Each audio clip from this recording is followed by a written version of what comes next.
Season 4 just handed us a piece of evidence that should send every longtime viewer back through the archives with fresh eyes. We already knew the entity running this town's nightmare could take a shape and hide behind a name. What Season 4 confirmed is that it can do that to a total stranger walking straight through the front door. A frightened, sheltered pastor's daughter named Sophia rolls into town in episode 1 of this new season, and by the time that same hour ends, we find out she was never a passenger at all. She's the man in yellow, wearing a body the way the rest of us wear a jacket. This show has quietly turned into one of the actual water cooler conversations of the year, and that twist is a big reason why. It also reopens a case file a lot of us thought was permanently closed. Because if the entity can walk in disguised as an anxious teenager, nobody suspects for a second, then every too calm, too comfortable, too knowing character this show has ever given us is fair game again. And there is one name that keeps surfacing before any other every single time this argument restarts online: Tillie. The elderly woman played across 2 seasons by Deborah Grover, the one who got everybody suspicious before she'd even said a full sentence. There's actually a useful comparison sitting one channel over on your recommended list. Stranger Things pulled almost the same move, spending years treating its mind flayer as a faceless force before finally revealing an actual character,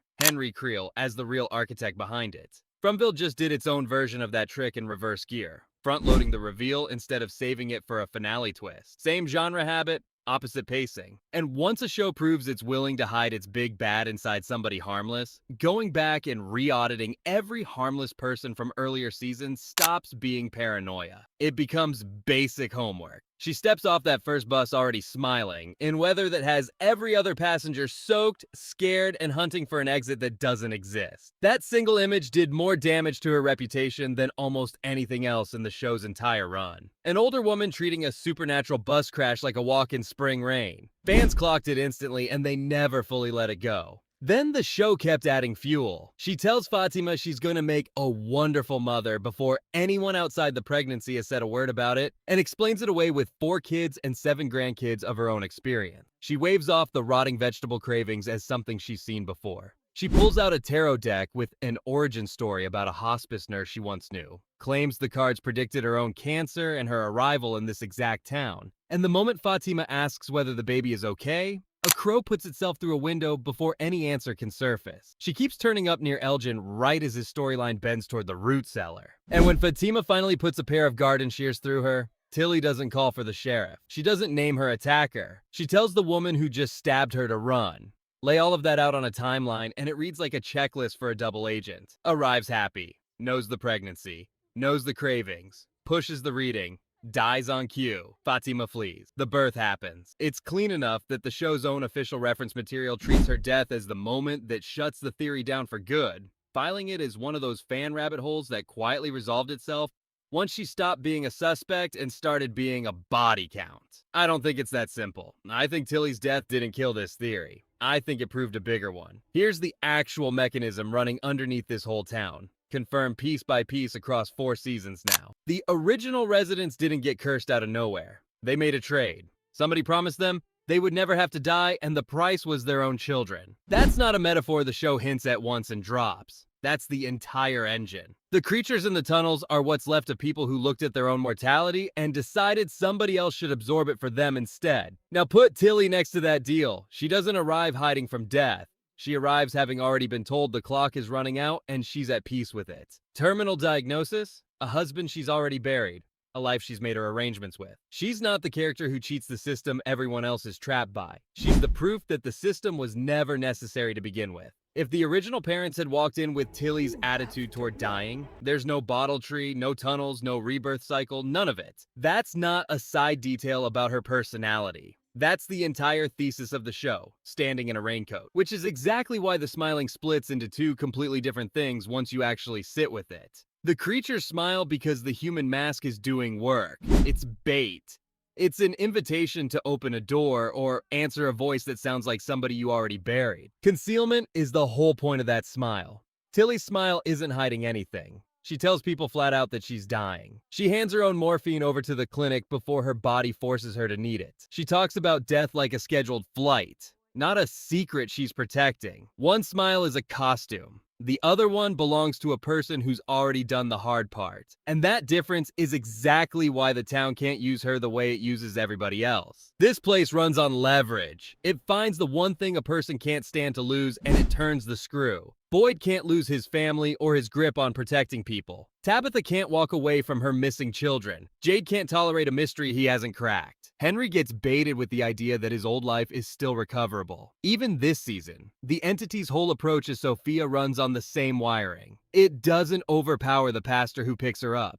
It uses his instinct to help a stranded kid against him, turns his own decency into the exact door it needed open. Compassion, fear, or attachment, weaponized from the outside every single time. Tillie doesn't hand the town anything to grab onto. She isn't scared of losing time, she's already made peace with losing. She isn't protecting a family that still needs saving. You cannot dangle a rescue in front of somebody who's already stopped negotiating with the ending. So the town can't corrupt her directly. It can only make use of what happens after she's gone. Look at the morphine again with that in mind. Yes, Marielle ends up taking some of it during a relapse. And on the surface, that plays like sabotage aimed straight at the clinic. But Tillie hands that bottle over before her illness reaches the point where she can't manage her own medication safely anymore. That's not a woman planting a weapon. That's a dying person doing the responsible thing dying people are supposed to do. The show is actually making a colder point with the fallout. An object doesn't need bad intentions to cause damage in this town. It just needs to land near somebody's existing weakness. Hand that same bottle to a stronger household and nothing happens. The morphine isn't proof Tillie is dangerous. It's proof this whole town corrupts objects the exact same way it corrupts people, from the outside in. The tarot scene gets read backwards too, most of the time. People treat that crow smashing through the window as Tillie summoning something. Watch the timing instead. It doesn't strike while she's explaining where the deck came from. It doesn't strike during the shuffle. It hits the exact second the question gets specific.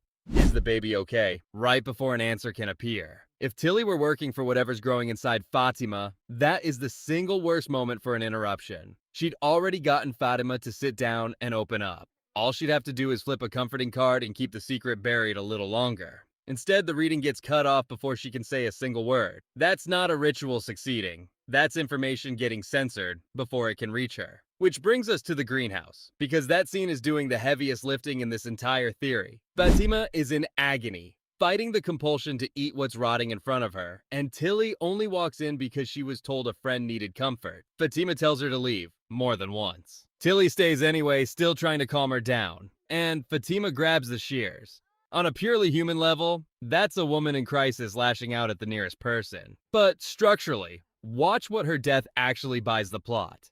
Before the murder, Fatima is still visible, still surrounded by people at Colony House who can watch her, question her, protect her. After the murder, she's a fugitive nobody can be seen helping. Boyd hides her to contain the fallout, and that isolation is exactly what lets Elgin get her alone in the root cellar with nobody else around. Panic creates secrecy.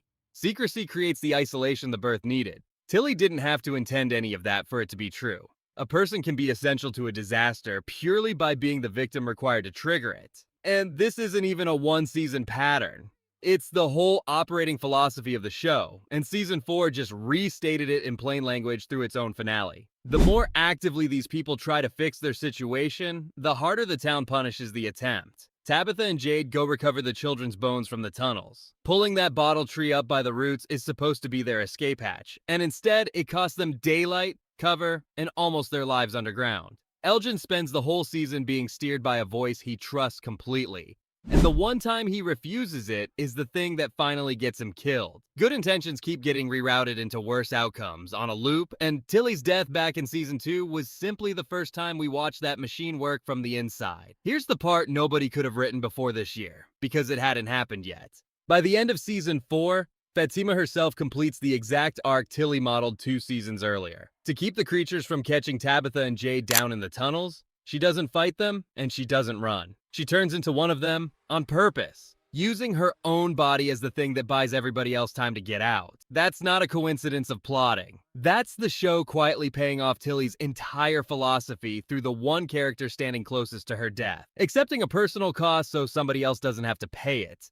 That's the whole rebuttal to the founding sacrifice this town was built on. And by the finale, it isn't just a theory anymore. It's something the plot itself actually did on screen in real time. There's one more detail worth sitting with, straight from the people writing this thing. When creators John Griffin and Jeff Pinkner got asked why they gave away the Sophia reveal in episode 1 instead of saving it as a season-long mystery, their answer was that they wanted the audience ahead of the characters for once, instead of behind them. That's a real shift in how this show plays its cards, and it tells you something about where the final season is probably headed. If the writers are now comfortable handing viewers information the characters don't have, don't be shocked if the endgame plays the reverse trick, reframing something we all assumed was already settled, the exact way this specific theory keeps getting revived every time the mythology expands. So here's where I'll actually stick my neck out, now that we know Season 5 is the last stop for this whole story. I think the final season pushes those two competing entities that have apparently been fighting for control of this place all along toward forcing the town into a real choice.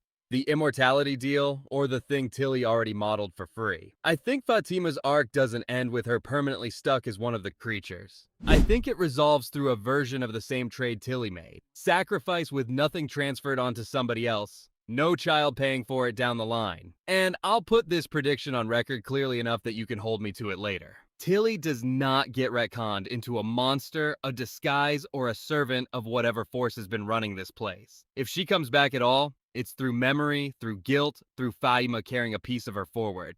Not through a twist that turns her into the villain her entire arc spent 2 seasons disproving. The man in yellow can apparently wear anybody. A pastor's daughter today, maybe somebody none of us would ever expect tomorrow. But there was exactly one thing it never had to fake with Tillie, and it happens to be the only thing that actually mattered. It never had to pretend she wasn't afraid to die. She simply wasn't. That's not a disguise. That's the one thing in this entire town that was never for sale. If you think I've got Season 5 wrong, or you've got your own read on where this is heading, drop it in the comments. I read through every one of these theory threads, and honestly, half of this channel's best ideas started as somebody correcting me in the replies. Subscribe if you want the Season 5 breakdown the day it lands.